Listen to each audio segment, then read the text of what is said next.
ప్రార్థన చేస్తాం.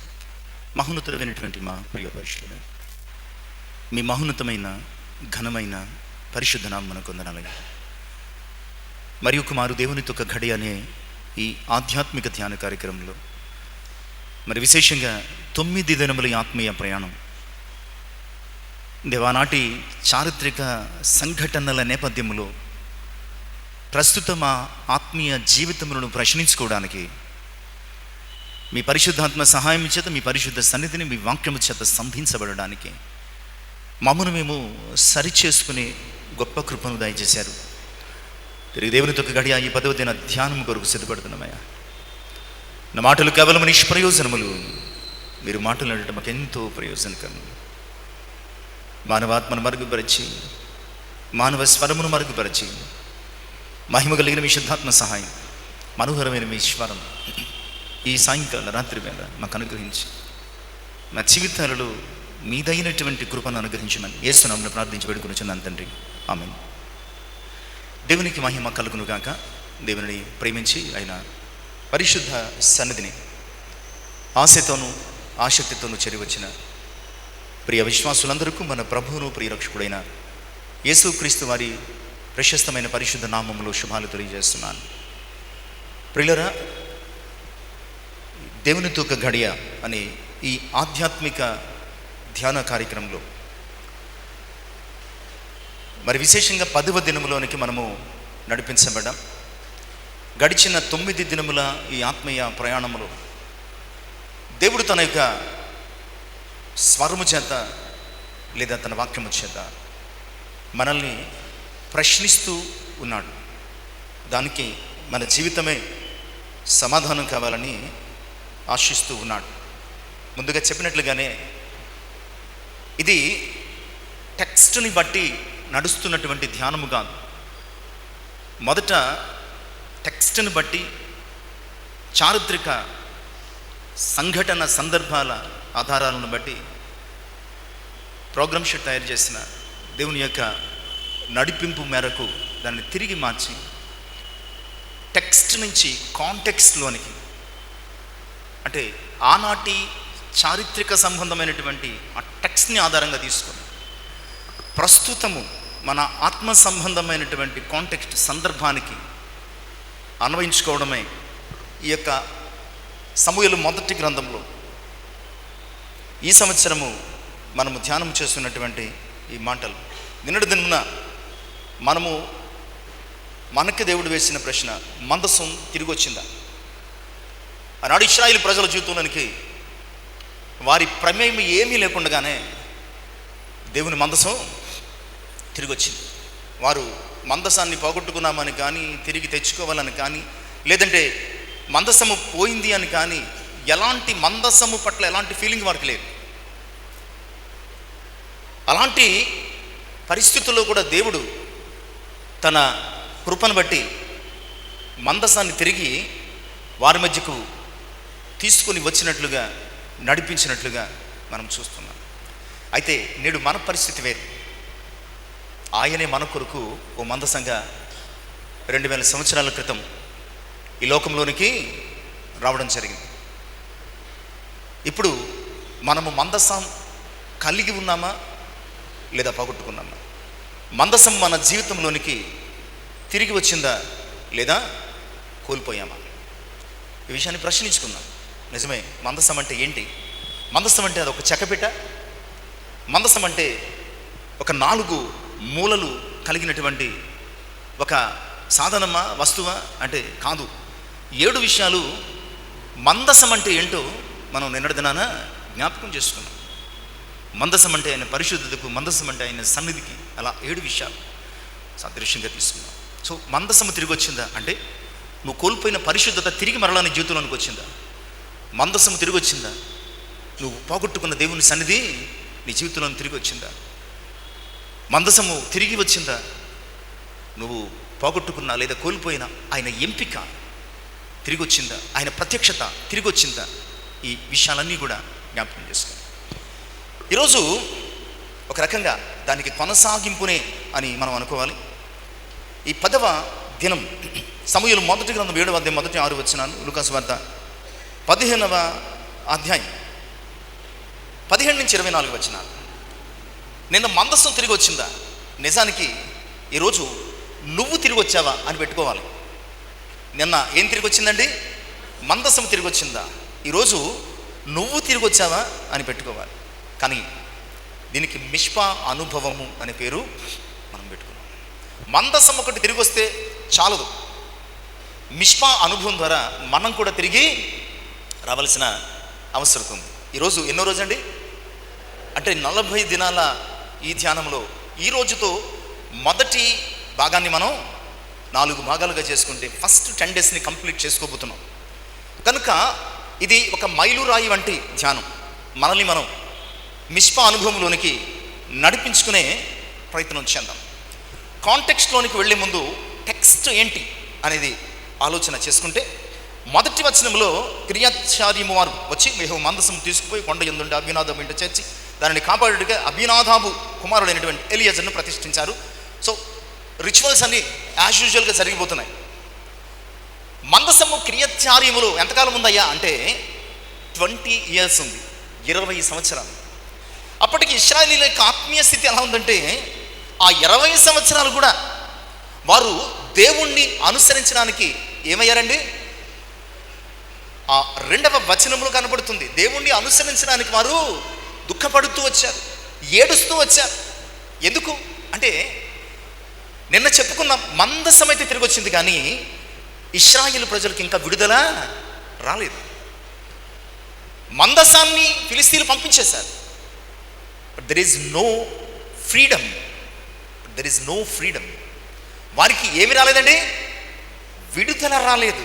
అందుకును ఫిలిస్తీయ బానిసత్వం క్రింద దాసులుగా బ్రతుకుతున్నటువంటి వారికి దేవుణ్ణి ఆరాధించడం చాలా పెద్ద కష్టంగా, ఆయాసకరమైనటువంటి దుఃఖకరమైనటువంటి అనుభవంగా మారిపోయింది. నేను ఒక్క మాట మీతో చెప్పాలనుకుంటున్నాను. ఎవరు ఫిలిస్తీయులు అనే పాపానికి దాసులుగా ఉంటారు, వారు దేవునిని అనుసరించడానికి దుఃఖపడతారు. ఎవరు ఫిలిస్తీయులు అనే పాపానికో అవిధేయతకో అతిక్రమానికో దాసులుగా జీవిస్తూ ఉంటారు, వారు దేవునిని ఆరాధించడానికి, దేవునిని ప్రార్థించడానికి, దేవుని సహవాసంలోనికి నడిపించబడడానికి ఎంత మాత్రము ఇష్టము ఉండదు. ఎందుకంటే వారు ఆ పాపానికి దాసులుగానే బ్రతకడానికి ఇష్టపడతారు తప్ప దేవునికి కుమారులుగా ఆయనను ఆరాధించడానికి ఎంత మాత్రము వారు ఇష్టపడరు అన్న సంగతి. ఇలాంటి సందర్భం, ఇలాంటి టెక్స్ట్లో మనం ఉన్నాం. అలాంటి సందర్భంలో సమూయేలు ప్రధాన పాత్రను పోషిస్తున్నాడు.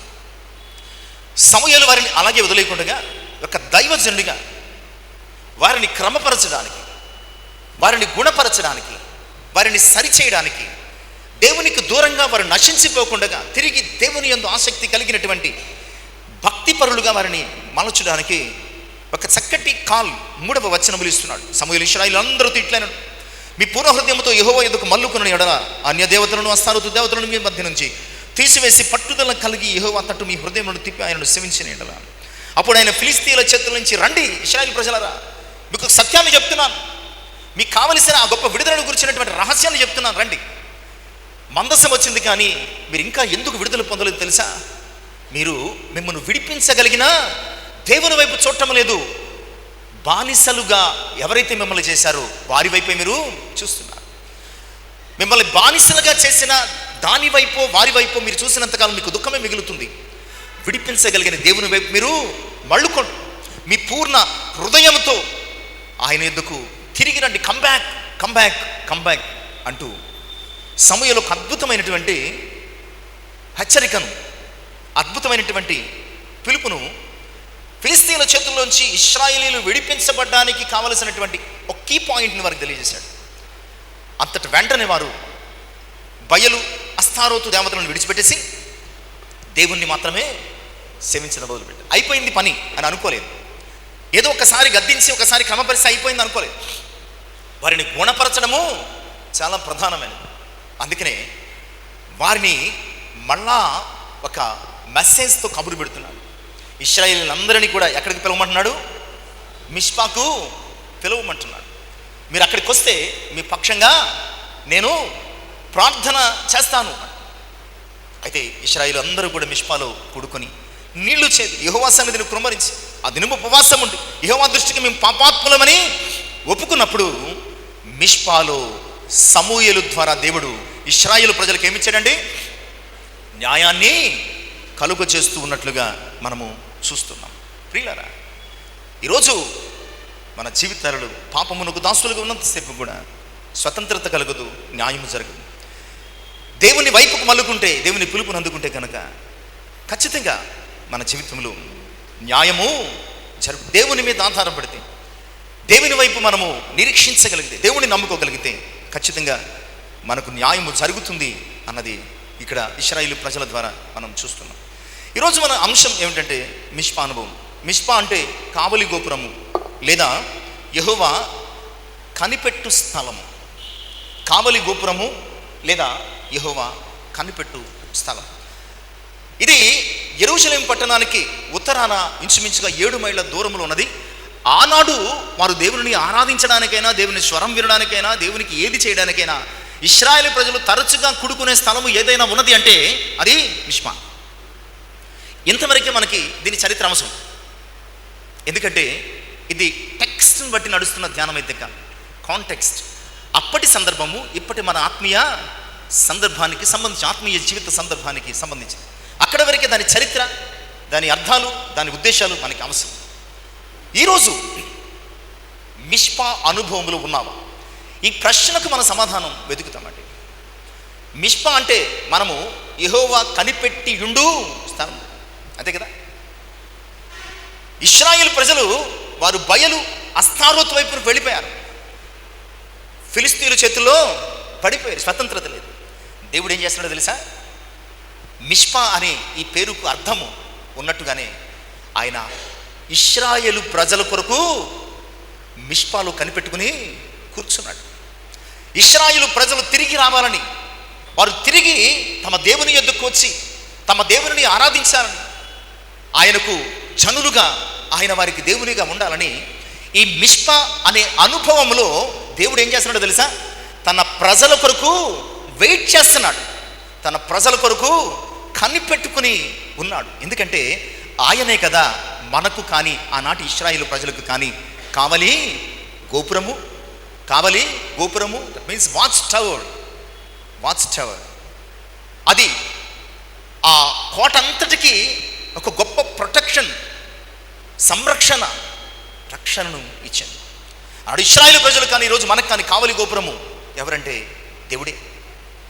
అలాంటి చోట ఆయన మన కొరకు కనిపెడుతున్నాడు. ఎందుకో తెలుసా?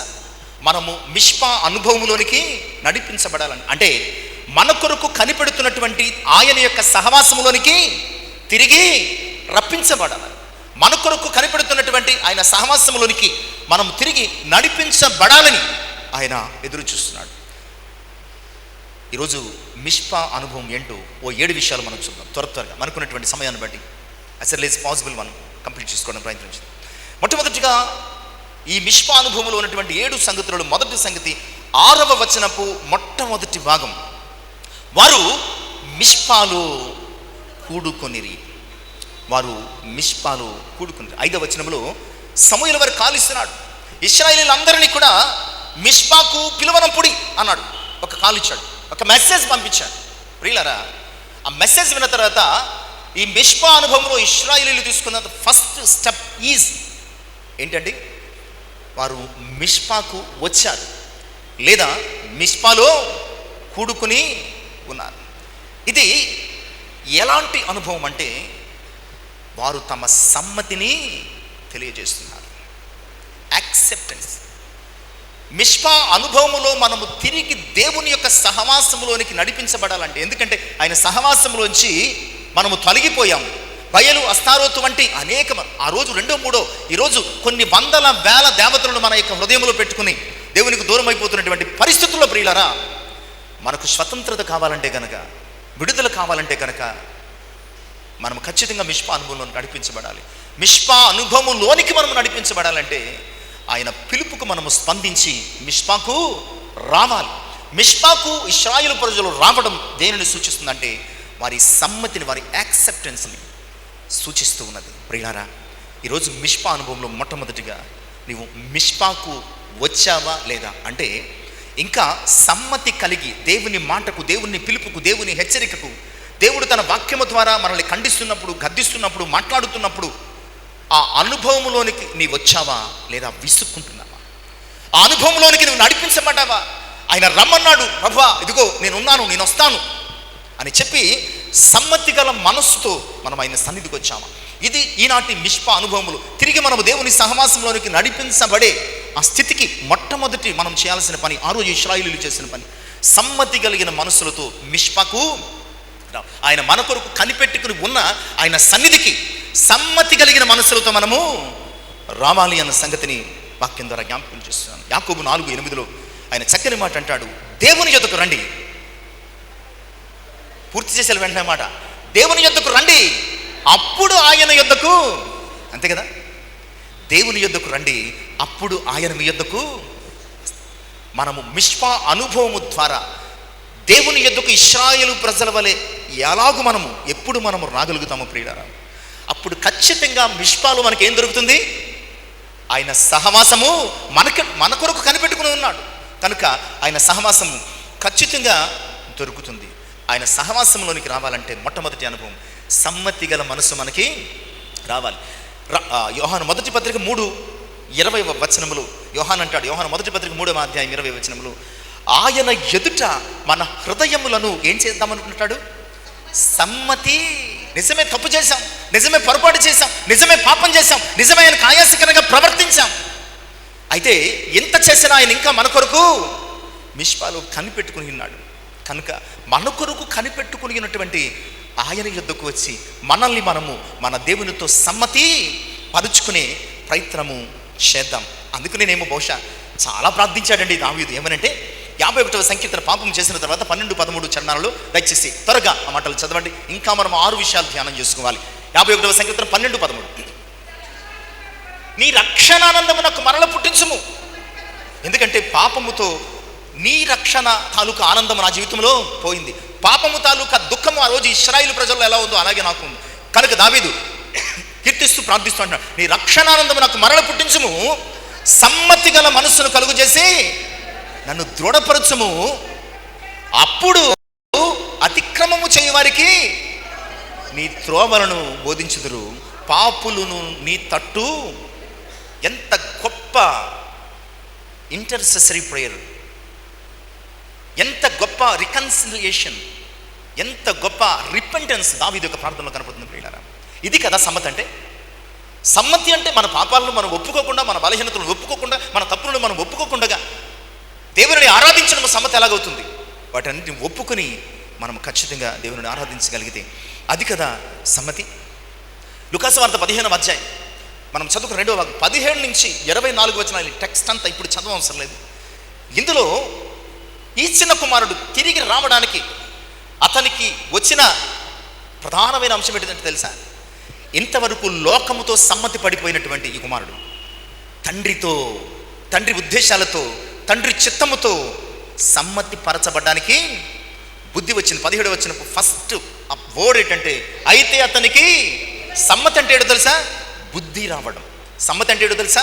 బుద్ధి రావడం. మనకు బుద్ధి వస్తే ఆయన మనకు ఎదురొస్తాడు. నువ్వు ఇంకా లోపలికి రావసరం లేదు. మనకి బుద్ధి వస్తే ఆయన మనకి ఎదురొస్తాడు. కుమారుడు ఇంకా ఇంటికి రాలేదు, దూరముగా ఉండగా చూచి ఆ తండ్రి పరిగెత్తుకుని వచ్చి మెడ మీద పడి ముద్దు పెట్టుకుని. ఈరోజు మిష్పా అనుభవం అంటే మనము మిష్పాకు రావాలి. ఎలా అంటే సమ్మతి గల మనస్సుతో. సమ్మతించిన పేతురు అద్భుతాన్ని చూశాడు. ఏంటి ఆ సమ్మతి? ఇప్పుడు మీ వల వేయండి. చూశాడే లేదా చెప్పండి. మరలా 21వ అధ్యాయం యోహాను సువార్తలో, ఇప్పుడు మీ వలలు కుడి ప్రక్కన రైట్ సైడ్ వేయండి. రైట్ సైడ్ అంటే నాట్ ఓన్లీ ఈ హ్యాండ్కి సంబంధించింది కాదు, కరెక్ట్గా వేయండి. అప్పుడేం పట్టాడు? మళ్ళా సమ్మతించి చేపలు పెట్టాడండి, పీతలు పెట్టాడు అంటున్నా. మళ్ళా ఏం పట్టాడు? 153 గొప్ప చేపలతో. That is a call. Peturu యొక్క కాల్ అక్కడ 153 లెక్క సూచిస్తూ ఉన్నట్లుగా మనం చూస్తున్నాం. ఇదంతా ఎందుకు జరిగింది? ఇలాంటి అద్భుతాలు ఎందుకు పేతురు జీవితంలో జరిగాయంటే పేతురు దేవునితో సమ్మతి పడ్డాడు. సమ్మతించాడు. జక్కయ్య కూడా సమ్మతించాడు. నేను నీ ఇంట ఉండవలసి ఉన్నదని చెప్పినప్పుడు సంతోషంతో జక్కయ్య ఇంటికి ప్రభువుని చేర్చుకుంది. జీవితమే మారిపోయింది. సుంకరి అబ్రహాము కుమారుడయ్యాడు. లాజరు రాతి వెనక ఉన్నప్పుడు మొదట యూదులు అన్నారు, 4 దినాలు అయ్యిందయ్యా, అవ్వదు, కంపు కొడుతుందన్నారు.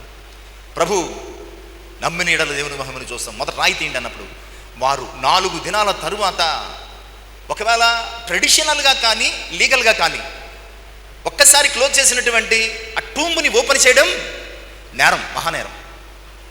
కానీ ప్రభు మాట విని వారు ఏం చేశారు? ఓపెన్ చేశారు. చచ్చిపోయిన లాజరు. ఇదంతా ఎందుకు చెప్తున్నానంటే, నువ్వు మిష్పా అనుభవములో దేవుని మాటకు సమ్మతిస్తే కనుక నీ జీవితం మారిపోతుందంతే. నీ బ్రతుకు అద్భుతం అయిపోతుంది. 38 సంవత్సరాలు పడిపోయాడంటే, కదలలేకపోయాడు. ఎవరెవరో చేయని చెప్పినా లేవలేను, రావలేను, ఏదో సహాయం చేయండి అన్నాడు తప్ప ఏ ప్రయోజనం లేదు. బట్ ఒక్కసారి ప్రభు వచ్చి నువ్వు లేచిన పరుపెత్తుకుని నడవమంటే, 38 సంవత్సరాలుగా ఇక్కడ కూర్చున్నది పనిలేక అనుకున్నావా, నేను నడవలేను అని అనుకున్నగా దిగ్గున లేచి, అది కదా సమ్మతి. ఈరోజు ఏళ్ల తరబడి నీతో నాతో దేవుడు మాట్లాడుతున్నాడు. సమ్మతి అనే బుద్ధి మనకు వచ్చిందా లేదా? మన హృదయములను, మన జీవితాలను ఆయన సన్నిధిలో మిష్పా అనుభవం అని సమ్మతి గుండా ప్రయాణించి మనము సమ్మతి పడుతున్నామా లేదా? ఇక రెండవది, 6వ వచనపు 2వ భాగము. కూడుకున్న తర్వాత ఏం చేశారండి? నీళ్లు చేది. మిష్పా అనుభవములు మనం చేయాల్సిన రెండో పని నీళ్లు చేదాలి. అంటే నీళ్లు తోడాలన్నమాట. నీళ్లు అనే దానికి పరిశుద్ధ గ్రంథంలో చాలా వాటికి సాదృశ్యాలుగా, సంకేతాలుగా, సారూప్యాలుగా వాడడం జరిగింది. కొన్నిసార్లు పరిశుద్ధాత్మ కూడా సాదృశ్యంగా వాడడం జరిగింది. మనము చూడాలంటే వీరు లిటరల్లీ నీళ్లు తోడారు, కానీ మనం టెక్స్ట్ని చూడటం లేదు. ఇక్కడ కాంటెక్స్ట్ వస్తుంది. నీళ్లు చెందడము స్పిరిచువల్ క్లెన్జింగ్, ఆధ్యాత్మిక శుద్ధత. నీళ్లు అనేది ఏంటంటే ఆధ్యాత్మిక శుద్ధత. నిజమే, వారు మిష్పాకి ఎలాగొచ్చారో తెలుసా? ఆల్రెడీ బయలు అస్తారోతు దేవతలను వారు రిమూవ్ చేసేశారు. యెహోవా దేవుణ్ణి సేవించడం మొదలు పెట్టారు. వారి హృదయాలను సమ్మతిపరుచుకుని క్లీన్ చేసుకున్నారు. దానికి సింబల్గా అక్కడ వారు ఏం చేశారు? నీళ్లు స్పిరిచువల్ క్లీన్జింగ్.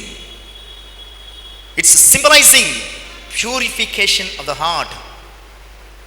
ఇది దేనికి సాదృశ్యం అంటే హృదయ శుద్ధికి సాదృశ్యం. మిష్పాలో వారు చేసిన రెండో పని ఏంటంటే సమ్మతిపరచుకోవడం మాత్రమే కాదు, నీళ్లు చాదడము ద్వారా తమ హృదయాలను క్లీన్ చేశారనమాట. క్లీన్ చేసిన తర్వాత ఏం చేయాలయ్యా అంటే, మనం మొన్న కూడా చెప్పుకున్నామండి. అదేంటి, ఆయన ఎవరో దెయ్యం విడిచి వెళ్ళిపోయిన తర్వాత ఇల్లు బాగా అలికి ముగ్గులు పెట్టి రెడీ చేసి ఉంచాడు. ఇంకా ఖాళీగానే ఉన్నది, బహుశా ఖాళీగా ఉన్నది, టూలెట్ బోర్డు పెట్టాడో లేదో తెలియదు. దెయ్యం అక్కడెక్కడ తిరిగి నీరు లేని చోటు ఎక్కడ దొరక్క మళ్ళా వచ్చింది.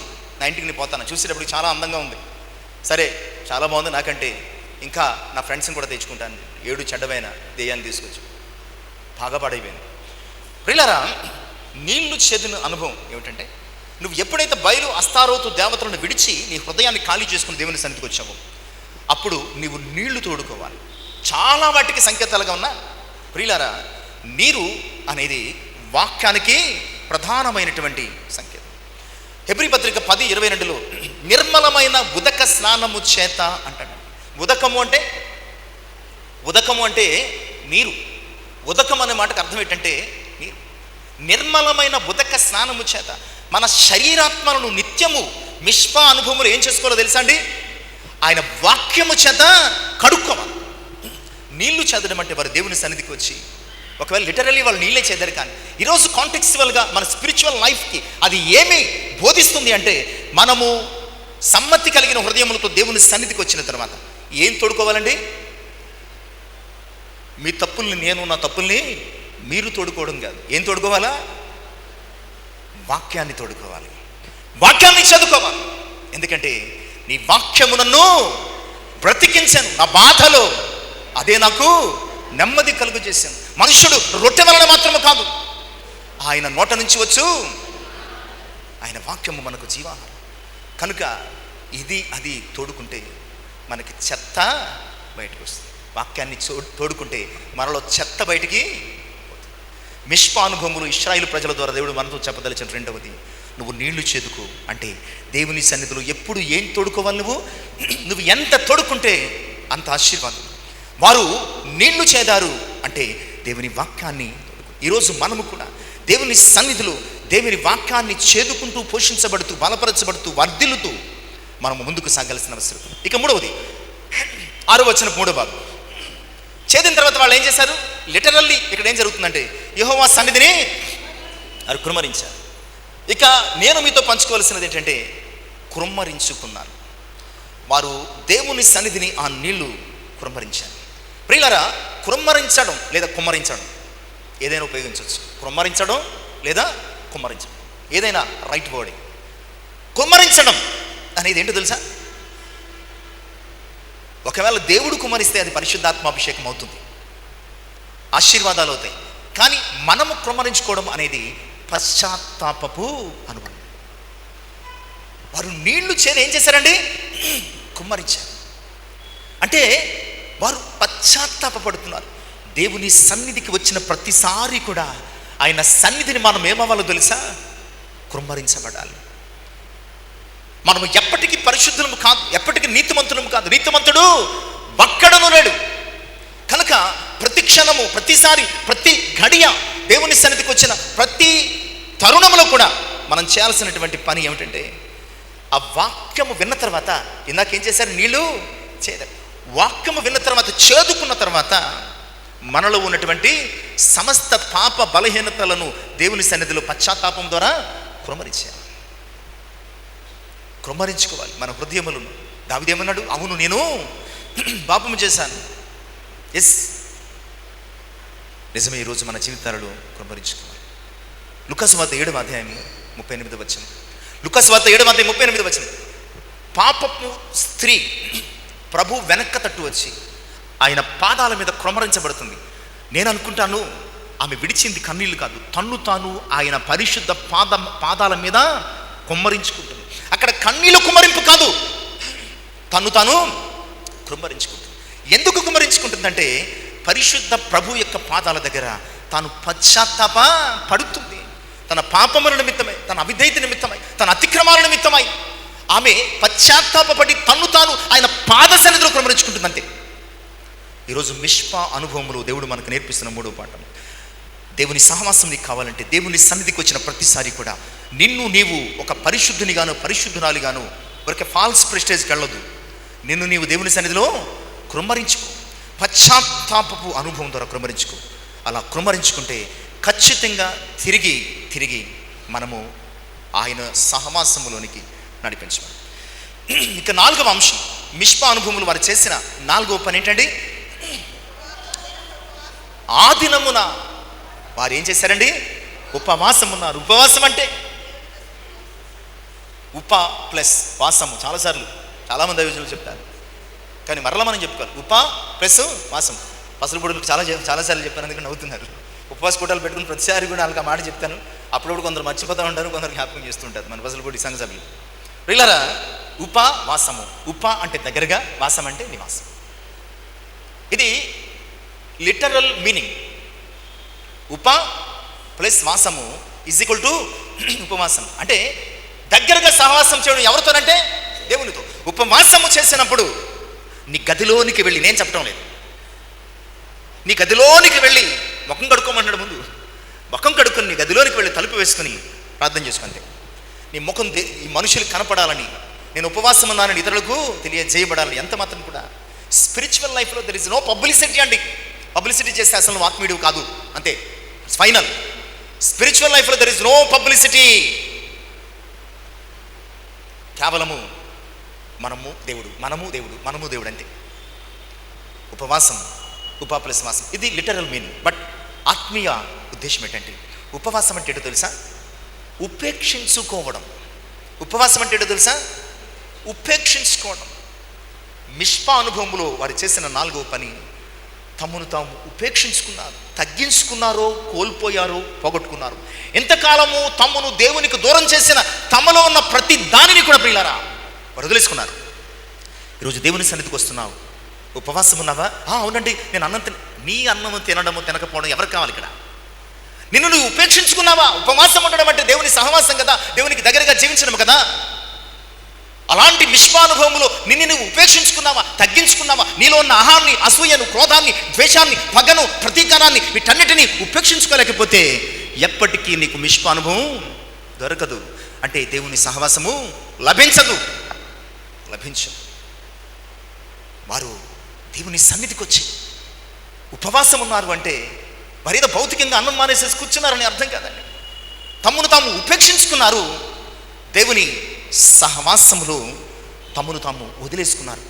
దేవుని మిష్పా అనే సహవాసంలోనికి నడిపించబడే ప్రతి ఒక్కళ్ళు చేయాల్సిన పని తమ్మును తాము కోల్పోవలసిన అవసరం ఉంది.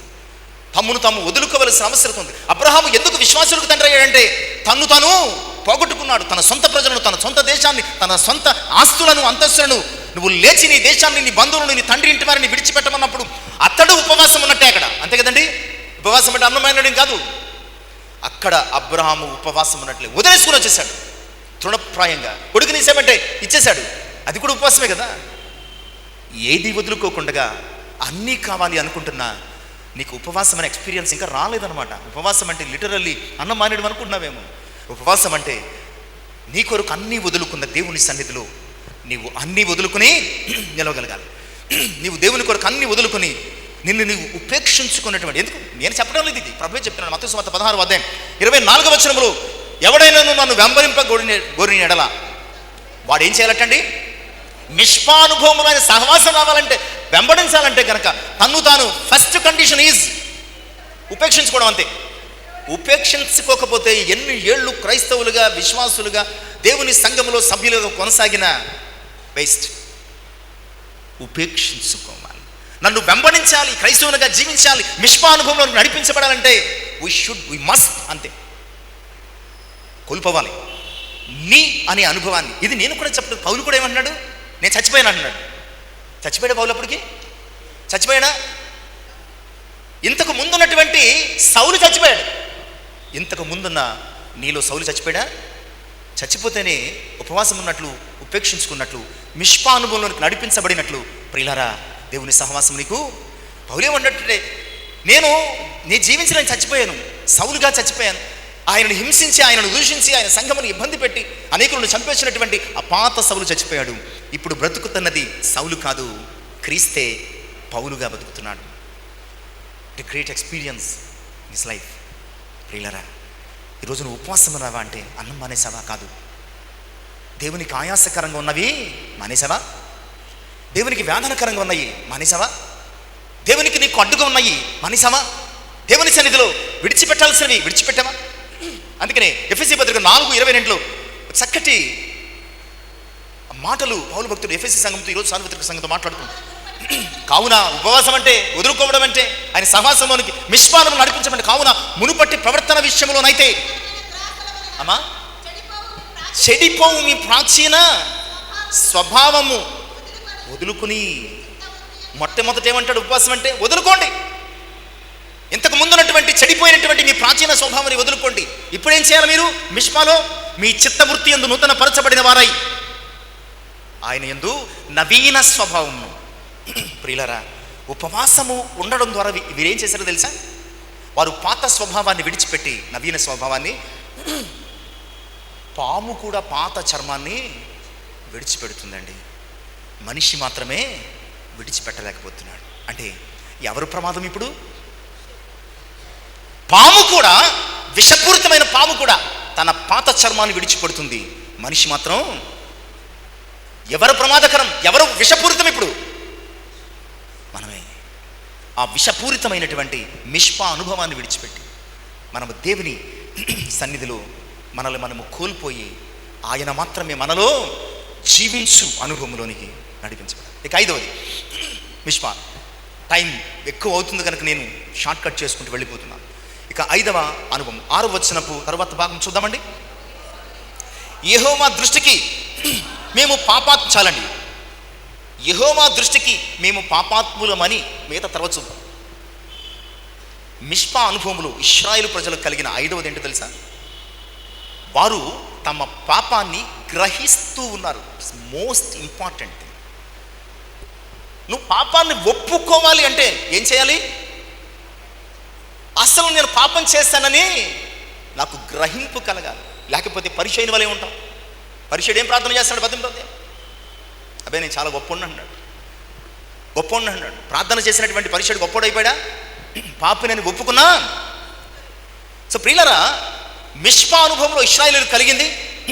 నేడు మనము కలిగి ఉండాల్సిన అనుభవం, ఆయన సహవాసం దొరకాలంటే మనము మన పాపాన్ని గ్రహించాలి. మనము పాపులమని గ్రహించాల్సిన అవసరం ఉంది. ప్రియులరా, ఈ చిన్న కుమారునికి తిరిగి తండ్రి సహవాసం ఎలా దక్కిందో తెలుసా?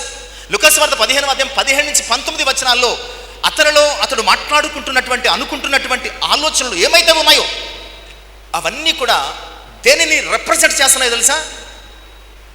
నేను పాపం చేశాను అని చెప్పి ఈ చిన్న కుమారుడు తన పాపాన్ని గ్రహించడం మొదలుపెట్టాడు. అప్పుడు కంబ్యాక్ అయ్యాడు. నువ్వు గ్రహించకపోతే కంబ్యాక్ అవ్వు. తిరిగి దేవుని సహవాసం నీకు రాదు. ఇక్కడ వారు పాపమును ఇక్కడ ఏం చేస్తున్నారంటే, వారు యెహోవా దృష్టికి మేము పాపాత్ములము. ఇది ఒక గ్రహింపు అనుభవం. మిష్పా ద్వారా దేవుడు మనకు నేర్పించాలని అనుకుంటున్నటువంటి 5వ అంశం ఏంటంటే, నీవు పాపివని గ్రహించవా? మనలో పాపం ఉన్నదని గ్రహిస్తున్నామా? మనము పాపులమని, మనలో పాపం ఉన్నదని గ్రహించకపోతే, దావీదు కీర్తనాకారుడు, అంత భక్తుడు, మహారాజు, చక్రవర్తి 51:5 ఏమంటాడు? నేను తల్లి గర్భమున, పాపములోనే నా తల్లి నన్ను గర్భమున ధరించింది. తన పాపాన్ని గ్రహించిన వాడు గొప్పోడండి. గొప్పోడు. తప్పిపోయిన కుమారుడు కూడా గ్రహించాడు కనుకే ఒప్పుకోవడానికి. దావీదు కూడా గ్రహించాడు కనుకే అతడు దేవుని సన్నిధిలో పాపాన్ని ఒప్పుకున్నాడు. ఇక్కడ ఇశ్రాయేలు ప్రజలు మిష్పా అనుభవంలో 5వ పని, వారు తమ పాపాన్ని గ్రహించారు. మరి మనము మన పాపాన్ని గ్రహించామా లేదా? ఇర్మీయా గ్రంథం 17:9 అంటాడు, హృదయము మోసకరమైనది, అది అన్నిటికంటే గ్రహింపగలవాడు. ఒక క్వశ్చన్ వేసి వదిలేశాడు. ఆన్సర్ చెప్పలేక కాదు. ఆన్సర్ ఎవరు చెప్పాలి? మనం చెప్పాలి. ఆన్సర్ మనం చెప్పాలి. క్వశ్చన్, హృదయము మోసకరమైనది, అది ఘోరమైన వ్యాధి కలది. గ్రహించగలిగిన వాడు, తాను పాపినని, తన హృదయము పాపముతో నిండి ఉన్నదని ఎవడైతే గ్రహిస్తాడో వాడు మిష్పా అనుభవంలో దేవుని సహవాసాన్ని పొందుకుంటాడు. అలా గ్రహించినటువంటి యెషయా 6వ అధ్యాయం 5-6 అయ్యో, సైన్యములకు అధిపతి యెహోవా నేను చూచాను. నేను అపవిత్రమైన పెదవులు గలవాడను, అపవిత్రమైన పెదవులు గల జనుల మధ్య నివసించుచున్నాను. నేను చచ్చిపోతాను, నేను బ్రతకలేను. అంత పరిశుద్ధుడిని చూచి, ఇంతకీ ఆయన స్వరూపాన్ని చూశాడంటే జస్ట్ ఆరా, ఆయన ప్రకాశాన్ని మాత్రమే ఆనవాళ్ళు చూశాడంటే ఒప్పుకోవడం కాదు, దాన్ని గ్రహించాడు. మొదట నేను పాపిని. ఆయన సన్నిధికి వచ్చిన ప్రతిసారి, ఆయన వాక్ స్వరూప దర్శనమును పొందుకుంటున్న ప్రతిసారి మనం ఏం చేయాలంటే, అయ్యో నేను పాపం చేశాను అంటాం. మన పాపాన్ని మనం గ్రహించగలిగితే మిష్పాలు ఆయన సహవాసం ఖచ్చితంగా నీకు ఖరారైపోతుంది. ఇక 6th వన్, ఇక 6వ విషయం, 6వ వచనపు తర్వాత భాగం. అప్పుడు పాపమును గ్రహించిన తర్వాత ఏం చేశారటండి?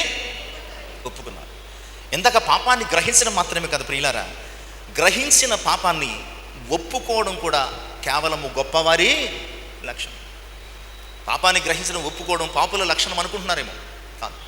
పాపాన్ని గ్రహించడం, ఒప్పుకోవడం అనేది కేవలము గొప్పవారి లక్షణం, భక్తుల, విశ్వాసుల లక్షణం. చూడండి పరిశుద్ధ గ్రంథములు, పాపాన్ని ఒప్పుకున్న వారెవరు? భక్తులే ఒప్పుకున్నారు. భక్తిహీనుడు ఎక్కడ ఒప్పుకున్నట్లు కనిపించడం. ఇక్కడ వారు 6వ అంశంగా మిష్పా అనుభవములో వారు ఒప్పుకోవడం మొదలుపెట్టారు. ఇది గొప్ప లక్షణం. మిష్పా అనుభవములు దేవుని సహవాసంలోనికి నడిపించబడ్డానికి ద మోస్ట్ ఇంపార్టెంట్ పాయింట్, ఒప్పుకున్నారు. ఎందుకంటే ప్రియులారా, యోహాను తన మొదటి పత్రిక 1వ అధ్యాయం 9వ వచనం, యోహాను తన మొదటి పత్రిక 1వ అధ్యాయం 9వ వచనం, మన పాపములను మనము ఒప్పుకొని ఎడల ఆయన నమ్మదగినవాడు, నీతిమంతుడు గనుక ఆయన మన పాపములను క్షమించి సమస్త దుర్నీతి నుండి. ఈ ప్రాసెస్ అంతా జరిగి ఒప్పుకున్నప్పుడు ఆయన ఏం చేస్తాడండి? మనల్ని సమస్త దుర్నీతి నుంచి విడిపించి మనలను పవిత్రులనుగా చెయ్యును. వారు ఒప్పుకున్నారండి. ప్రియులారా, ఈరోజు మిష్పా అనే ఆయన సన్నిధులు, ఈ సహవాస అనుభవములు ఆయనతో తిరిగి సహవాసంలోనికి నడిపించబడ్డానికి నీ పాపాన్ని ఒప్పుకున్నావా? తప్పుకున్నావా? అతిక్రమలు దాచువాడు వర్ధిల్లుడు, వాటిని ఒప్పుకుని విడిచిపెట్టేవాడు కనికరం పొందునని పలుమార్లు మనం జ్ఞాపకం చేసుకుంటున్నాం. పలుమార్లు జ్ఞాపకం చేసుకుంటాం. 69వ సంకీర్తన 5లో కూడా కీర్తనకారుడు దావీదు 69వ సంకీర్తన 5వ వచనంలో దావీదు ఇలా అంటాడు, నా బుద్ధిహీనత నీకు తెలిసే ఉన్నది. 69వ సంకీర్తన 5వ చరణం.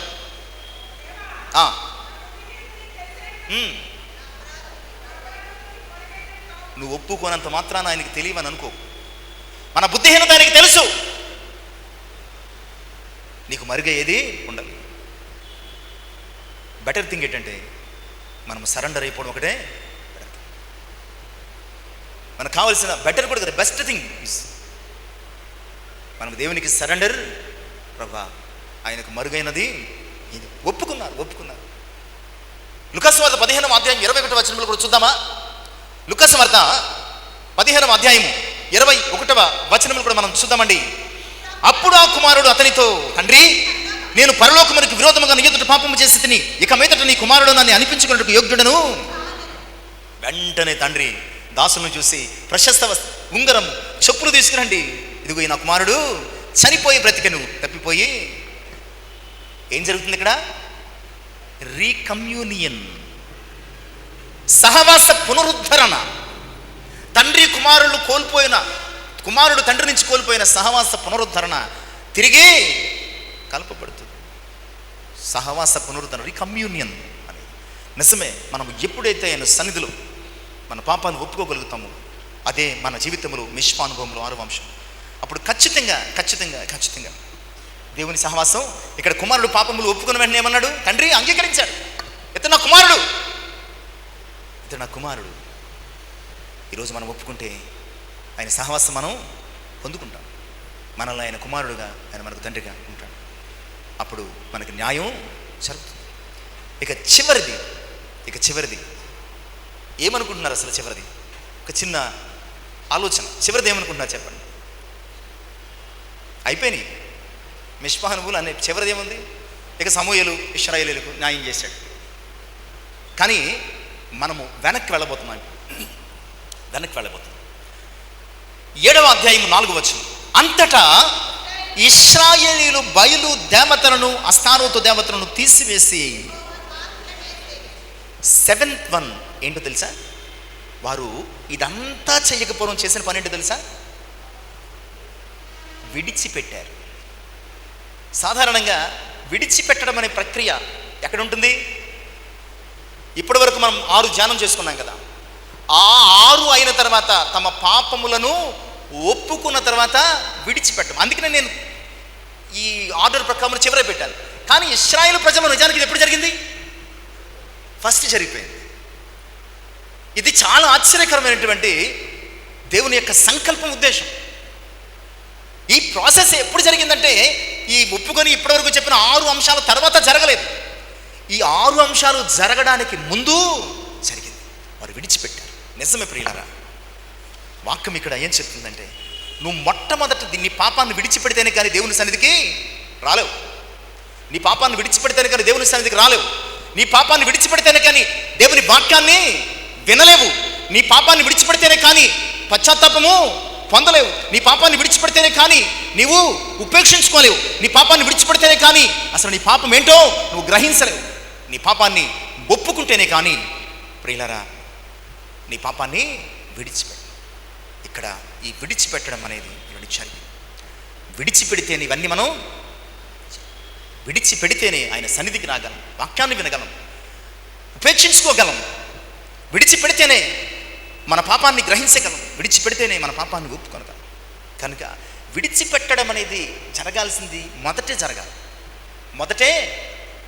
ప్రియులారా, ఇప్పుడు నా చేతికి అగ్గి అట్టుకుంది, కాలిపోతుంది. ఇప్పుడు ట్రీట్మెంట్ చేయాలా? కట్టి పట్టేసుకున్నాను, కరెంట్ ఏదో పట్టేసుకున్నాను, కాలిపోతుంది. ఇప్పుడు ట్రీట్మెంట్ చేయాలా? ఇందులో ఉన్నటువంటి అగ్గినో, నిప్పునో, లేదంటే షాక్ కొట్టినటువంటి ప్లగ్నో, ఆ పెట్టెనో విడిచిపెట్టేయాలా? ఇప్పుడు మనం చేస్తున్న తప్పిది మొదట ట్రీట్మెంట్ మొదలు పెడుతున్నాం. ఈ చేతిలోనే ఉంది. అర్థమవుతుంది మీకు? చేతిలోనే ఇది కాలుతూనే ఉన్నది. ఓ పక్కన ట్రీట్మెంట్ చేస్తున్నాం, ఓ పక్కన కాలుతుంది. ఓ పక్కన ట్రీట్మెంట్ చేస్తున్నాం, ఇంకో పక్కన కాలుతుంది. ఓ పక్కన ట్రీట్మెంట్ చేస్తున్నాం, ఇంకో పక్కన కాలుతుంది. చేయాల్సింది అది కాదు. నిష్పానుభవం మనకు నేర్పిస్తున్న పాఠం ఏంటంటే, మొదట నీ పాపాన్ని విడిచిపెట్టు, అప్పుడు ట్రీట్మెంటు మొదలుపెట్టు. నీకు స్వస్థత కలుగుతుంది, దేవుని సహవాసం కూడా మనకి ఖచ్చితంగా లభిస్తుంది. అంతకు మించి మనకు న్యాయం జరుగుతుంది.